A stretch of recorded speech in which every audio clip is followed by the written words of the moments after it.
Hi, everyone. Welcome to Foresight Fellowship Career Counseling. I'm super excited today to have Cate Hall from Astera with us today and with many of our fellows as well. So perhaps we're just going to kick us off by having our fellows briefly introduce yourselves to each other and to Cate, just that Cate has some context on who you are and where your guys' questions are coming from. So maybe we'll just move down the ladder and we'll start with Angad. Do you want to share maybe just your name, what you're doing, where you are, and then we move along? Yeah. Hey, I'm Angad. I am a lecturer at the University of London, and I work on space technologies, mostly looking into large space stations, but also robotics for space applications. Awesome. Thanks. Next one up is Matthew.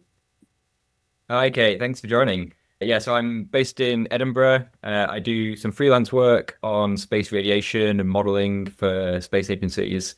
And I'm also starting a startup on space-based solar power, so gathering energy from space for use on Earth or elsewhere in the solar system. Cool. We have Dean. Hi there. So I'm Dean Thomas. I'm a research fellow at the University of Glasgow, and I work in the field of digital chemistry and trying to automate as much as possible and remove humans from the very manual elements of this.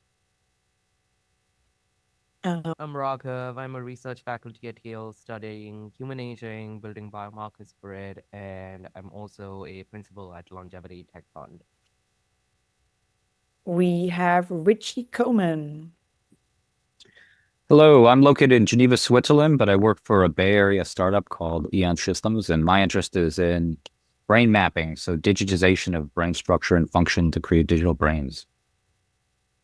Very cool. And we just had Max join. Max, if you want to say hi, who you are, and just what you're working on, that'd be lovely. Sure. Hi, Cate. Hi, everyone. I am a computational cognitive scientist really focused on methods for alleviating chronic pain. I worked in biosecurity for a couple of years, and yeah, I'm kind of in the midst of shaping something new. So reading Cate for inspiration. Yeah, that's a good one. If one of you hasn't done so yet, I would definitely recommend it. Inspiration and motivation too. Okay, so again, for those of you who just joined, I'm gonna start with a few questions for Cate, but really this is for you guys. So you can literally interrupt me at any point by raising your hand and asking your question. Also, Max Young, you just joined, so we're gonna put you on the spot. Do you just want to say hi? We're introducing ourselves to Cate so she has an understanding who's here. Max, what are you doing and where are you? Yeah, hello. I am currently in San Francisco. I am working on organoid technologies for therapeutic development. Thank you. And we forgot Marielle. I'm so sorry. Marielle, please. No worries at all. Thanks for organizing, Allison. And Cate, thank you so much for your time. Really appreciate it. I have founded Powerhouse Biology. We're currently at MUC Biolabs in San Carlos.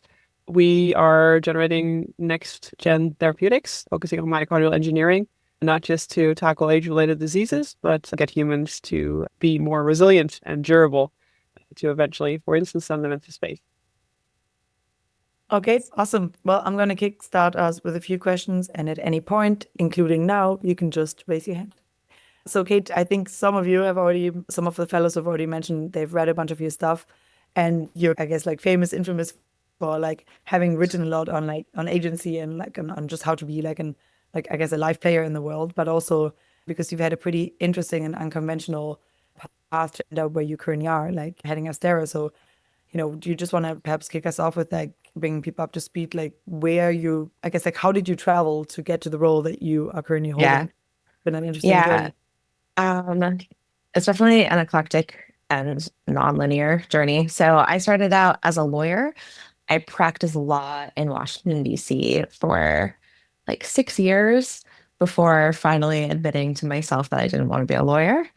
I quit and became a professional poker player and did that for a few years, and that was really fun. That was intended to be sort of like a palate cleanser between serious jobs, but I totally fell in love with it and just ended up doing that for a few years. Then I had a 3-year stint as a drug addict, which was a less fun 3 years. That was in my like early to mid 30s and went into recovery 5 years ago now. I shortly after that, maybe like a year into that, I started working with some people who were working in biosecurity. We eventually founded a pandemic medicine company together called Alvea, ran that until 2023, and then wound that down, spent a while like casting about, actually trying to figure out what I could do in AI safety that might be useful, and sort of failing. And then eventually happened across Jen and Sime, who are the founders of Astera, who were looking for somebody to lead their institute. And I feel like just sort of like bonded with them over certain philosophical aspects of what we're doing in terms of the desire for impact above all else, but like a real kind of operational rigor that you don't always see in nonprofits. Yeah, certainly. Do you want to perhaps share a little bit about, Max, you go. So I have a pretty specific question that comes from the poker years. One thing I'm really interested right now in is I feel like in the space of kind of coaching people with their pain, one thing that's really low-hanging fruit is physical body language. So I would be interested in hearing a little bit more about what it was like for you, those obsessive days of developing live read skills. Yeah. So live reads were the thing that I put a really disproportionate amount of time into when I was playing poker. It's like, I guess to give a really abbreviated history of poker, there's like the Wild West days, which was like the 2000s, where poker had this huge boom all of a sudden, got really popular. Everybody came in and started playing. Everybody was really bad. Nobody had like worked out the actual game theory of the game yet. And so people were highly reliant on just like their intuition in poker. Then there was this next wave, which was a bunch of German robots who like finally worked out the sorry, Allison, who like worked out the game theory of poker and got like really mathematically precise and deadly. And I came in the middle of that wave, which was like a very mathematically rigorous version of poker. I focused, contrary to the prevailing winds, on live reads, which was like kind of a thing that people thought, based on the old days of poker, wasn't very rigorous. I fell in love with them. I became like obsessed with studying them systematically. So yeah, live reads were like where I put a very large amount of time. And is the question like, how did I do that? Or like, what did it feel like? Or like, Or ask the question. maybe more like, how would you do that today? How would you do that today if also given that there are LLMs and you could quickly code things up, how would you go about as quickly getting up to that level of skill in live reads? I'm going to leave aside the LLM part of the question, which is perhaps unfair because that's maybe doing a lot of the work. If I were trying to figure out how to do live reads quickly, so like you need to have some baseline understanding of the game in order to interpret what is happening in the context of the live reads. So like you need to understand, be able to pair like the person's thought process with the behaviors that they are demonstrating, which is like not trivial. I would probably though just start by watching a whole lot of poker on television and trying to figure out, based solely on body language, the strength of people's hands. And over the course of like hundreds of hours of this, you do like start picking up what people are doing. And I'm sure that there's some way to get an LLM to do that work for you. Maybe will be soon, but I don't know as yet. Are there any other like? So one thing I focus- hear is that the one thing I hear is that there needs to be some kind of correlator or signal where you kind of are updating on the error. You're like, oh, I see that they're behaving in this way, so I predict that they have a weak hand. And then you're like, oh, they have a strong hand. And you just pay really close attention to what's happening there. And that sounds like basically the type of loop for any type of thing that you're trying to learn. Yeah. Okay. You're basically trying to build a data set of pairs between strength and behavior. And one thing that makes it tricky is that different players have different patterns and they can be like reversed relative to one another, which is why you can't just memorize a set of behaviors and know this always means a strong hand, this always means a weak hand.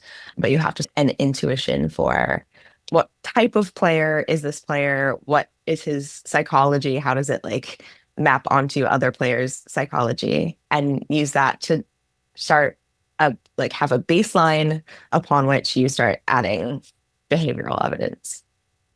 Actually, that's any other thing? so interesting. Oh, go for it. I have many more questions Yeah, is about there that, anything but else I on feel like poker where go on. do you think that there's any like poker skill apart from that you think like you can apply to real life? Or is it mostly like you learn from life for poker or you learn from poker for life? Or was it pretty reflexive both ways? I think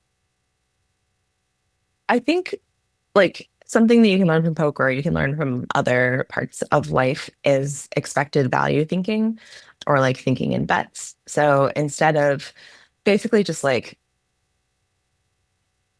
thinking about the potential outcomes as a product of the value of the outcome times the likelihood of the outcome, which is relevant, has been relevant for me personally when thinking about things like biosecurity or AI safety, where it's like you're thinking about pretty low probability events that are highly consequential. And I think that some people are less motivated to work on those types of issues because they don't like working on something that will probably never be relevant.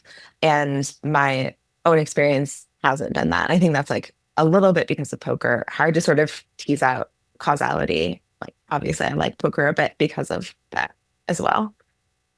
Go for it. Just piggybacking on Allison's question, I'm curious what kind of correlation you've seen between poker players and researchers, because now you're sort of doing the same thing in terms of taking bets on researchers, right?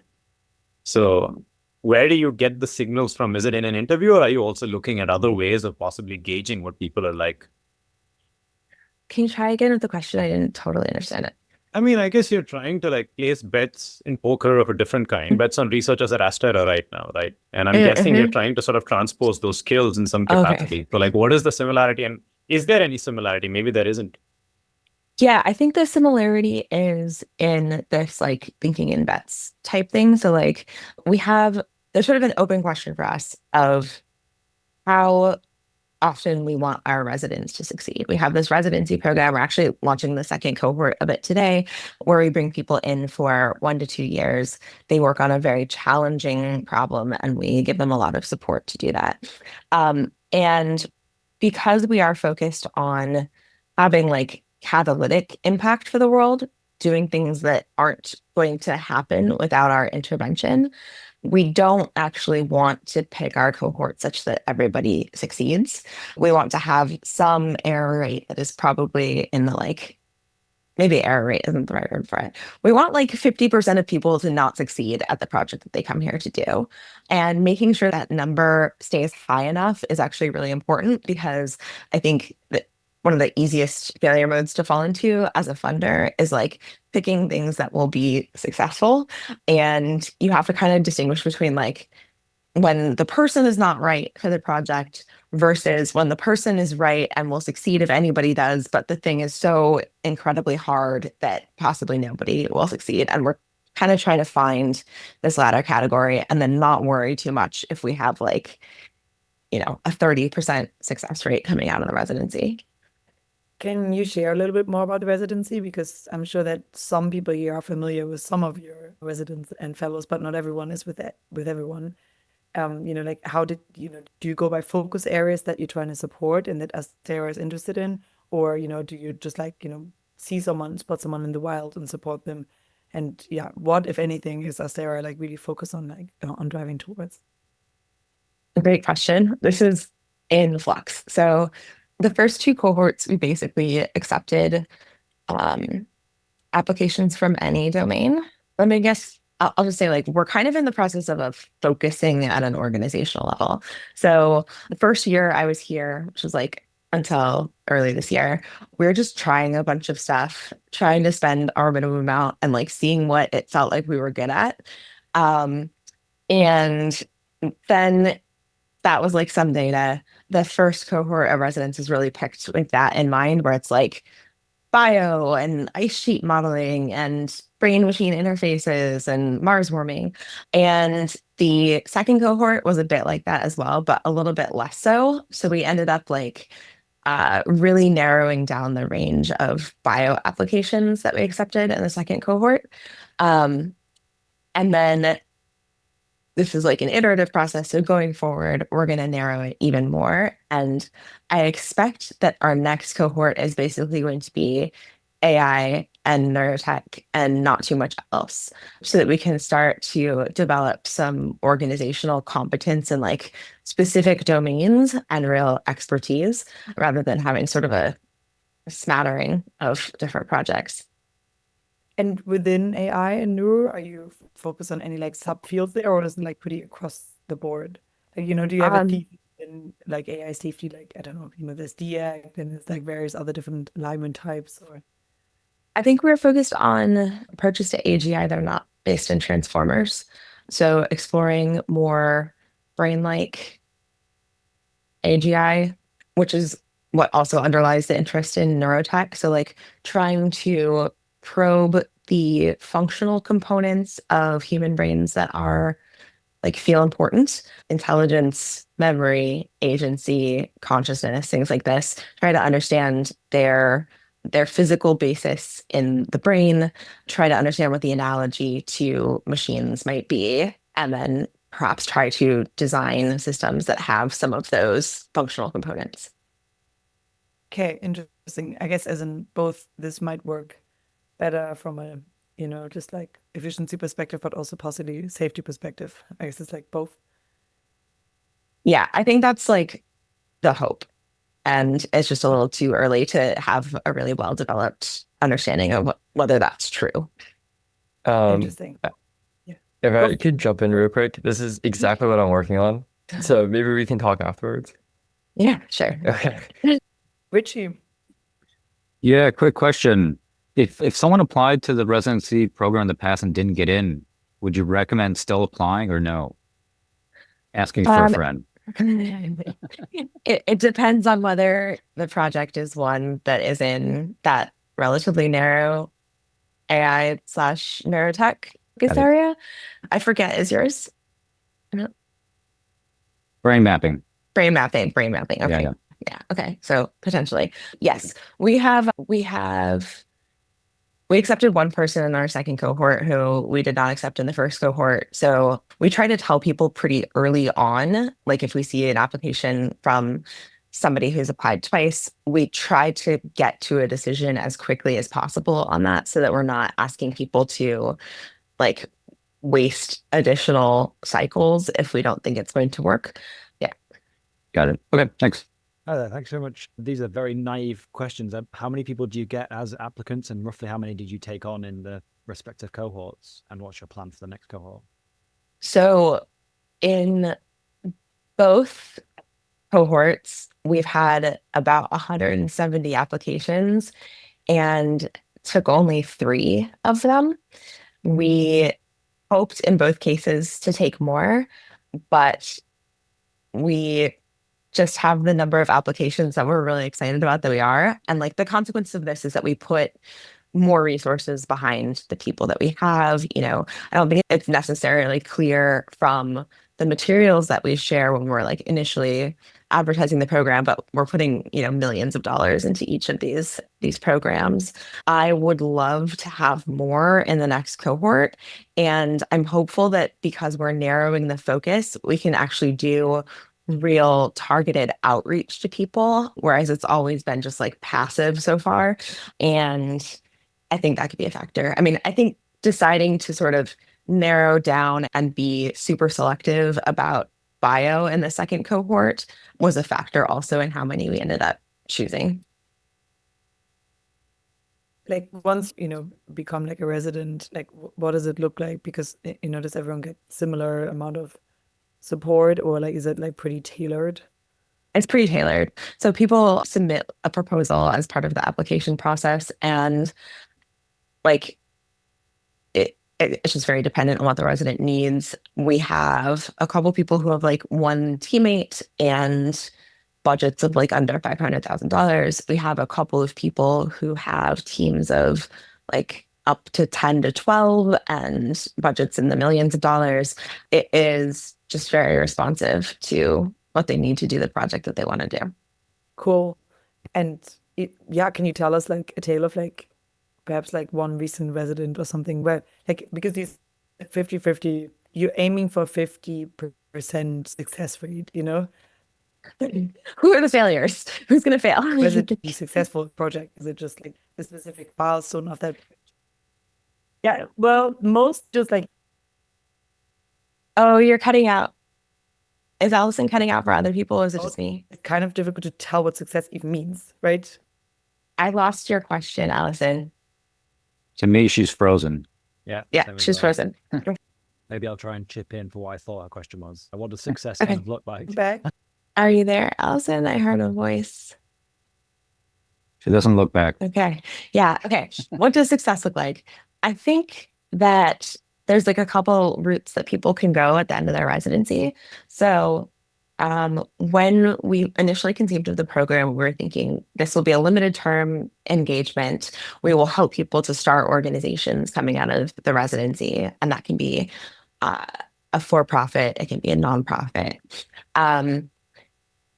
We have sort of been steering more in the direction of thinking about the residency as top of funnel for longer term support lately. So we have one resident who was in our first cohort, started 6 months ago. We've already asked to like become a permanent member of the staff and develop a research program here. So I think for people who are doing work that is in line with the stuff that we're interested in and supporting internally, that can be a nice off ramp. And that also sort of underlies the interest in focusing the residency program more on AI and neurotech, is like those are the programs that we are increasingly building out internally. And so that can just be a nice top of funnel for those programs. Cool, awesome. Are there Sorry, just very quick now.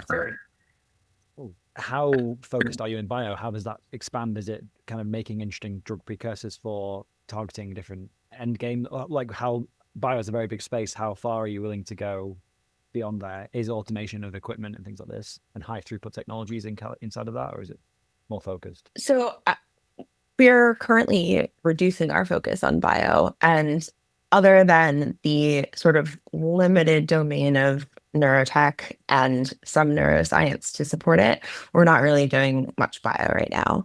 Yeah, so it's a de-emphasis. Yeah, maybe a bit like taking a step back a bit. Thanks a lot for sharing so far. This has been very informative. I'm thinking of platform tech versus single asset companies. I think you've seen or experienced both. How do you see this in terms of de-risking and also kind of what we're currently doing in the field, right? Where many platform technology companies are either gearing towards like being a single asset company, and funding perspective is generally not as favorable as it was for platform technology. And many of the like former platform technology companies have also not necessarily done too well, although there are some like their success. I don't know. How do you see this? To be honest, I don't feel like I know what's going on here. So like this is something that I had a little bit more visibility into back when I was at Alvea and we were trying to bring a drug to market. And I feel like the market is changing all the time, which makes it hard to extrapolate from my experience in like 2022 to what is happening now. It seems hard to be a platform company. That's very insightful. I don't know if I have that much to add, because this to me feels like it is not exclusively, but it's like primarily a bio issue. So it's not one that I encounter in my day-to-day. Gotcha. To the extent that we're doing anything bio, it's been like basic science and pre-company. And so the question of like, what is the product has not factored in very much. Gotcha. Yeah, thanks. Like one thing I'm curious about is we've also had Simwe here earlier for another fellowship career counseling. One bit that you guys are strong on is the open science nature as well. So I wonder how that squares with like potential info hazards in bio or AI or anything like it. Yeah, so we just don't take. So we have pretty bright lines around what the residency program is. It's meant to be for the production of public goods. So Everything that is a product of the residency program needs to be open, published openly, made available freely. As a result of this, we do not accept projects that have dual use risk. And that's like a screening criterion because it's too hard to try to reconcile the two. It's just so hard to figure out dual use risk, don't you think? Or like it's There's difficult. Like there's with any different levels, knowledge, you know? to some extent is dual use, or like it's hard to see like this is a black ball. It might be like a gray ball and then it turns black, or it might turn silver instead, like when you think about like Yeah, taking urns off the ball. I'm sympathetic to that. I think that there's different levels of it. So like to some extent most like bio research is dual use, or a lot of it when it comes to like infectious disease in particular. But you can have sort of generically useful technologies that seem pretty defense dominant versus like technologies where the dual use application is really staring you in the face. And it's like, oh, design viruses to evade the immune system because that will help like drug delivery or something. And at the very least, you can avoid the ones that have like glaring red flags from a dual use perspective. Yeah, no, that's fair. I think that it would be prudent for most organizations to avoid funding those. I Yeah. guess. And in terms of timelines, I'm super curious. Like people have all kinds of crazy AI and whatever timelines that they throw around in the Bay Area, and like I wonder if you guys have a position about that at all as an organization, or you internally, or like it's just something that you don't really take. Basically, like are you in funding also projects with a long time horizon, to completion, or is it mostly with that you're trying circle around AI and neuro now, because those are like the biggest labs in the next few years, and from there on other area either. Okay, I think we've lost her again. I'm going to Frozen answer again. the question that I think was being asked, which is about like timelines and our organizational perspective on that. Okay. I think that I think that there's like not that much distance between my personal views and our organization's views. Perhaps that's unsurprising, but like the other key person is really Jed McCaleb, who leads our AGI program. He's our co-founder, he's the funder, and we are relatively aligned on what we think is going on, with a lot of uncertainty included. So I have, until pretty recently, like the last 6 months or so, been at super aggressive timelines and was like in the AI 2027, 2028 crew. And that's been the case going back to like 2016 when I started paying attention to the area. In the last 6 months or so, I've really started feeling like maybe transformers actually aren't going to get us there, and just hyperscaling forever isn't going to get us there. And if that is the case, timelines might be quite a bit longer. We could have like a downturn in AI investment that lengthens things. People could just get tired of it. So this is part of the reason why we are now shifting to focus not on transformers, but on these alternative architectures. And I think it's kind of like bimodal. So like maybe we have AI 2027, but if transformers don't get us there, then we have like AI 2035 or something, and we have a bit more time. And I'm like increasingly in the latter camp. So interesting. Yeah, I wonder how people might, because it's so soon, 2027, so people will either have to update very strong or not. So I wonder if people just imagine if there will be a huge shift in case we don't get there. And Are still relatively short, even though it feels strange. Max. I'm curious why you feel it's important and good to build a general intelligent system. Like why it is important at a societal level, or why I am working on it in particular? Both. Okay. So I'm hesitating because I realize that a lot of my answer has to do with inevitability, which I actually hate as a response. One, I think it would be an enormous shame if we didn't build generally intelligent machines that are smarter than humans, because we have a lot of problems as humans that such machines might be in a position to help us solve. We could have vastly better quality of life than we currently do.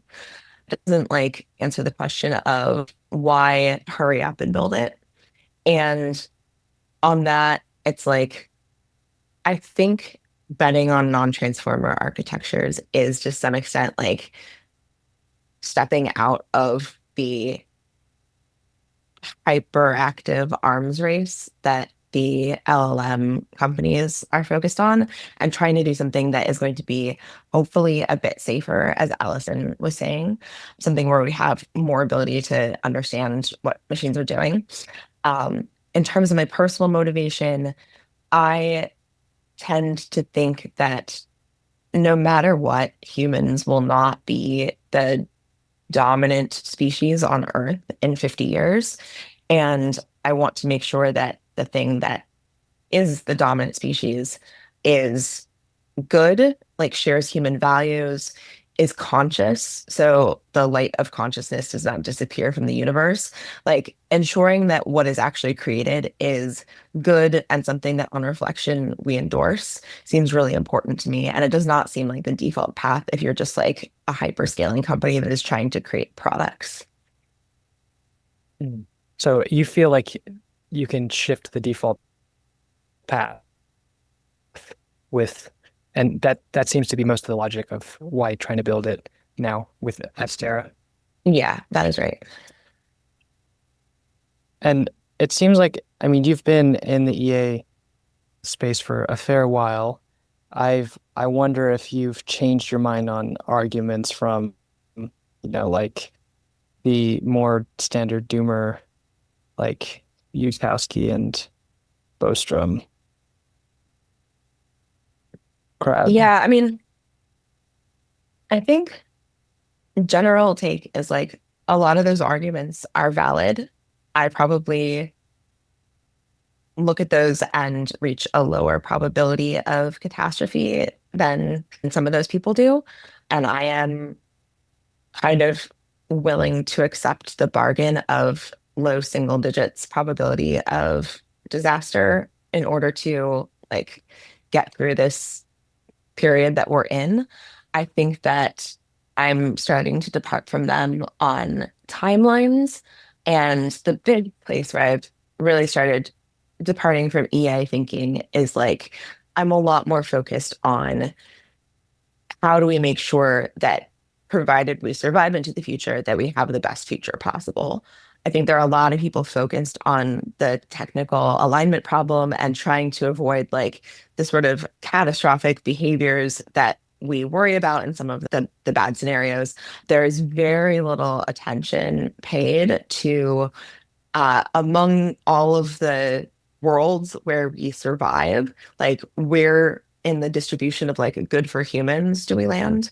And so I care a lot about making sure that the future is good and not just not catastrophic, if that distinction makes sense. Yeah, that makes a lot of sense and feels resonant with my own shifts too. Certainly also aligns with like, an approach also of existential hope to the future. Are there any other questions? I was curious a little bit about your statement about values, really, of these agentive things in the future. How do you see the trade-offs in terms of like human cultural values versus like American cultural values versus like your regional cultural values versus your family cultural values? Where do you see that? It's not a very well-framed question, but I'd like I get it though. Thinking in that direction. I think it's like one of the most challenging issues there is like assuming that you can get alignment from a technical perspective, alignment to what? And this is like maybe the core question that I think is not being addressed adequately right now and that I'm really interested in, because people will have different answers to that, and whose answer to that controls has a lot of bearing on how excited I am to live in the future. Like, I mean, like, really, there's a lot of bad answers to that question. Something that I have been thinking about is whether there is a prospect of having something a little bit more like Scott Alexander has this idea of archipelagos, which is like clusters of separate, but like separate societies that you can travel in between. And I guess there's a little bit of that in like Metamorphosis of the Prime Intellect as well. Yeah. It's an intense book Nervous. to conjure in this sort of conversation. I know. Let's just focus on the first half. Sure. I'm like, maybe there is something in that direction where you're not just signing up to the dominant majority view of civilization controls. You have to worry quite a bit, not just about getting the wrong initial values, but about value lock-in, where like it becomes difficult to change values once they're instantiated. Interesting. All right. I think that's helpful. Thank you. It's not a good answer. I think it's really very difficult. It's a good flavor. I think the thing that's really unclear, and like I've been thinking about this a lot because I'm a new parent, you know, like you endow these things with a lot of ideas, and where did you get those from? You're like, I don't know. Like, kind of our parents, I guess.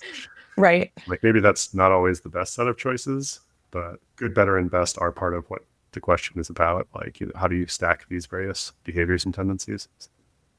Seems also like ultimately, you know, values came around through like more of an evolutionary game theoretic perspective, and like so ideally what you want to do is like set the initiative or like set the conditions within the new game theory that's emerging up in a way where we can still play a game in which cooperation is beneficial and which defection like doesn't get, in which you can't do like, you know, strategic takeovers or something. So it almost seems like more of a game theoretic meta question of like how to set up the different poles such that there can still be iterative play through which cooperation can emerge and through which values of cooperation can continue to emerge, right? So it almost seems like more this institutional question, coordination question.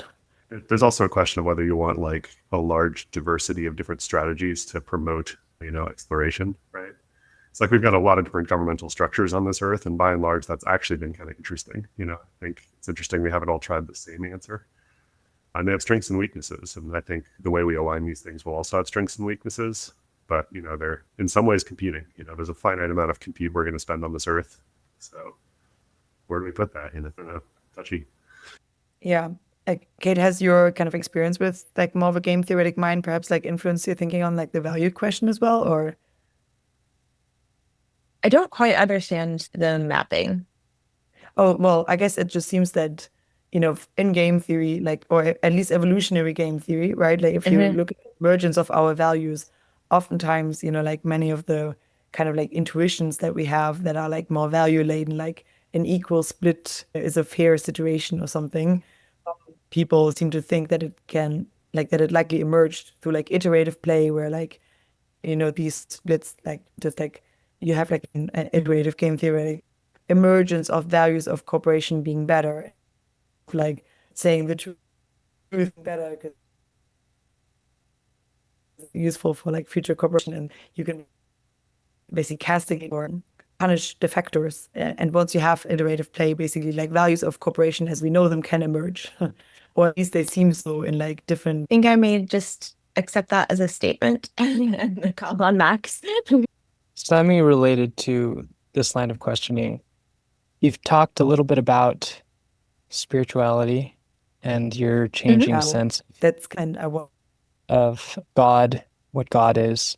I wonder, I'm just broadly interested in hearing you reflect on spirituality and agency and values. Those are very big things. But originally, originally is a question about like, okay, if your notion of who you are and what God is has changed, how has that changed how you understand the role of agency in your life? I think like my initial stab at answering this question might be one, I have a bunch of different ways of conceiving of agency as like a set of skills, and different ways of conceiving of it are useful in different sets of circumstances. One way that I think about agency is like increasing the number of opportunities for God to work through my life in plausibly deniable ways. So just like generating a lot of activity and seeing what sticks. And so from that perspective, I think about them as like not that hard to reconcile with one another, though I think other people are more theologically tortured by this question. So there's one place that this is coming from, which is I've seen people, and to some extent myself, observed that as there's this some level of spiritual awareness or spiritual growth, the feeling of, or like the outsider observation is that agency can actually reduce, because when you're kind of higher integrity and you care much more about this still being in connection to God and what can move through you, it's like it's harder in some ways. I'm wondering if that's something that's resonated or that you've experienced at all. Say a little bit more about what makes it harder from your perspective. So from my perspective, when you have more of a clarity around your consciousness and awareness to things that are larger, it becomes harder to do things without integrity. So there's a lot of ways that people are kind of subtly cheating or dishonest. And when you notice that, it's like, oh, at my job before, I could just kind of ignore the fact that we were just mistreating my colleague in the team. But now if I stand up for it, then I might get fired by my boss, you know? And so there's a way in which it's like, shit, you know, having more integrity and having more consciousness has suddenly made my life a lot harder. And I think most of what everyone's doing is just bullshit now, you know? I understand this conflict on an intellectual level. I don't think that I experience it, in part because there are so many different ways to act with integrity that like rarely is it a problem. I also think that the sense of well-being that arises organically from acting in integrity is highly underrated as like a source of joy and motivation in life. And this is, you know, one conception of karma is like the instant karmic fruits you reap from like treating somebody poorly or well, like out loud in your head, whatever. And I think that like if more people got to experience the joy of like service and acting in integrity, I don't know, it's like kind of addictive. One way I parse what you just said before is that you had a high enough baseline level of agency for it to not be a problem as you started to change your way of relating and acting more and more in integrity. And I'm curious if you think that's a misinterpretation or misunderstanding. I don't totally understand. Yeah, it might not really matter. I just have I have several friends or different communities where people are expanding their awareness and their consciousness, and they find it hard to act in their world anecdotally. It's like harder to do a normal job. And they also seem to not be able to find alternate ways of acting and really in ways that feel in integrity and clear with what they feel called to do. Yeah, I understand that. I think gaining more understanding of all of the consequences of your actions can lead to some like inconvenient conclusions about whether you can maintain the course of action that you've been on. I think that to me seems, if anything, like a core skill of agency, which is like learning to ask yourself periodically the really challenging questions that you maybe don't want to know the answer to, but would be better off very long term asking earnestly. Do you have perhaps another, like, I mean, we're writing a book also on a like aligning theme, and it's definitely been like one of the things that like you know, people in the Bay Area hold you really strongly the role model for like actually like encouraging people to develop my agency. What is it really that you can tell people, perhaps, you know, who are coming from it from a more junior position? What are a few ways in which they can like incorporate more agency into their everyday life? I'm trying to resist the urge to just be like, go read my Substack, because that's pretty lame. I think like there's a lot of different varieties of learning to be honest that are they're sort of like key to agency. So learning to be honest with yourself about what you really want and why and how your current life aligns or doesn't align with that. Learning to be honest with other people about what your experience is in a way that people feel really constrained from doing typically.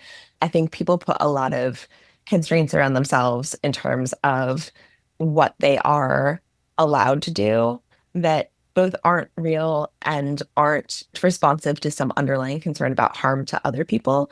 They're more just like fear of embarrassment, and fear of embarrassment can be overcome via exposure therapy, and it can really improve your life. Awesome. We have to leave it at that because we don't want to make you late, but I really appreciate you coming on. Thank you so much. Thanks everyone for your great questions. Thank you, Cate, Thanks, and we everyone. hope to see you. Thank you.